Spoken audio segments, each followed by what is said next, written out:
ग्रतावदन हुंकावया हुताशन दशवदन बैसला दशवदन बैसला. अगोदर असणार म्हणले काय केलं अवधान दिलं त्या ठिकाणी असणार सुचिरभूत अवस्था धारण केली राजा रावणानं. घृत अवधान घृत म्हणजे तूप टाकलं त्या शेपटीवरती आणि मग म्हणले काय केलं दाही मुखानं राजा रावण त्या ठिकाणी फुंकर घालू लागले फुंकू लागले. पुढं काय झालं रावणाचे पोटी कपट कपी जाळावया पुच्छा सगट येणे आवेशे दशकंठ फुंकुव्या हवया वाट बैसला.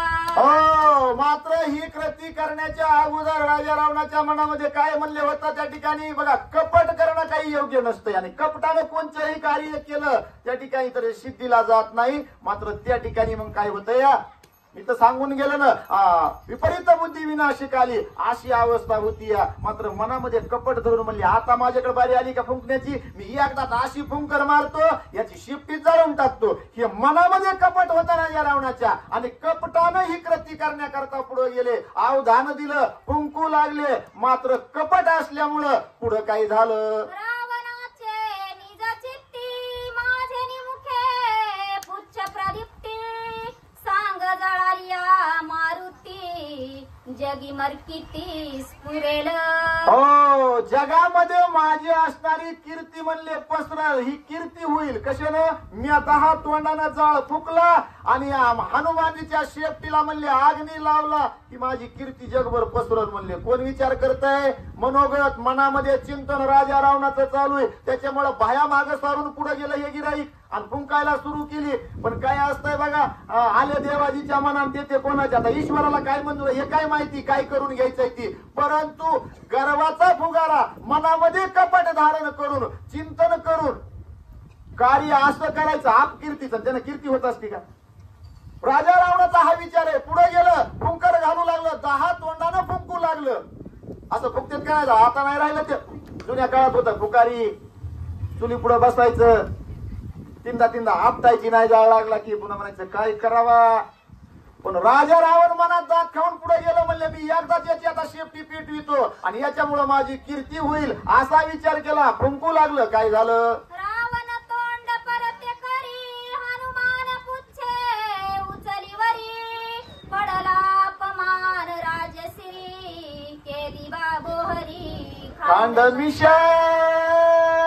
काय केलं म्हणले ते गेलं फुकायला हनुमानीनं वर शेपटी केली फुकणं आणि वर शेपटी घेणं हे असे नीटून लागले होते ना कामाला कारण ही शेपटी असणारी अग्नी लावायचा होता प्रज्वलित करायची होती. तेवढ्या बरोबर हनुमानीने शेपटी वरी केल्या बरोबर आता कुणकडे जाईल खाली वाचलेल्या माणसाचा चुलीत एकदम भडका झाल्यावर कुठे येतोय तोंडावरच येतोय ना. आणि मग तिथं काय राहिलं म्हणले खांड मिशा दाढी मिशा काहीच नाही राहिलं सर्वाला असणारा अग्नीचा स्पर्श झाला. त्यावेळेस राजा रावणाची काय अवस्था झाली दाढी जळून गेली मिशा जळून गेल्या तोंडाला काळं लागलं. पुढं काय झालं अभिमान रावणे फुंकिता हुताशन भडकाए कसरे उठोन झाले दहन दाढी मिशा.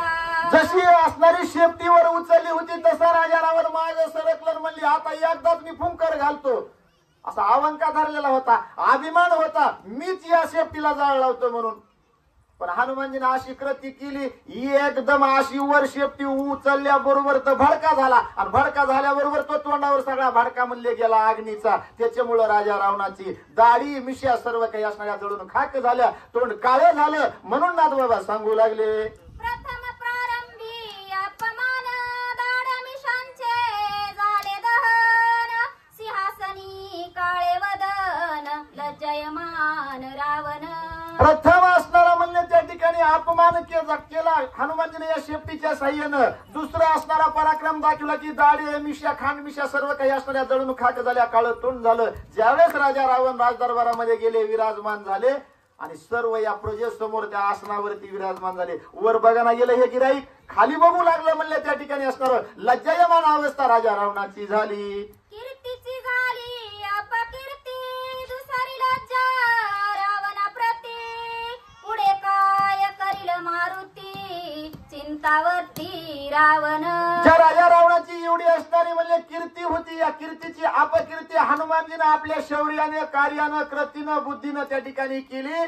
मुखावरती असणाऱ्या दाढी मिशा सर्व काही जळून खाक झाल्या, तोंड काळं झालं राजा रावणाचं त्या ठिकाणी. आणि त्याच्यामुळं हे 2 पराक्रम म्हणले हनुमानजीच्या शेपटीनं केले. 2 वेळेस या राजा रावणाला अपमानित व्हावं लागलं. आता पुढचा जो काही असणारा शेपटीचा पराक्रम आहे ते नाथ बाबा आपल्याला पुढच्या अध्यायामध्ये त्या ठिकाणी सांगणार आहेत.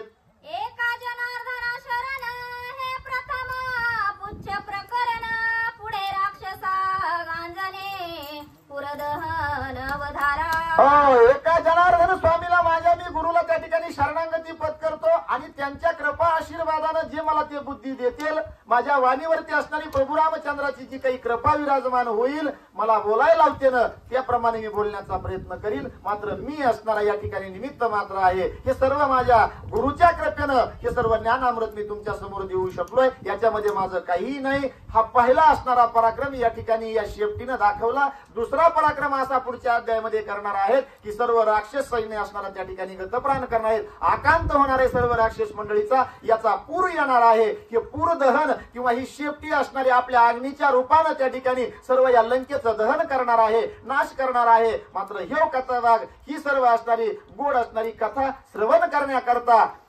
आजच्या रविवारी जसं ही सर्व असणारे श्रोते मंडळ सर्वजण या ठिकाणी उपस्थित राहिले, तसं आपल्याला दर रविवारी ही सर्व ग्रहण करण्याकरता, श्रवण करण्याकरता या ठिकाणी उपस्थित राहावं लागेल, यावं लागेल.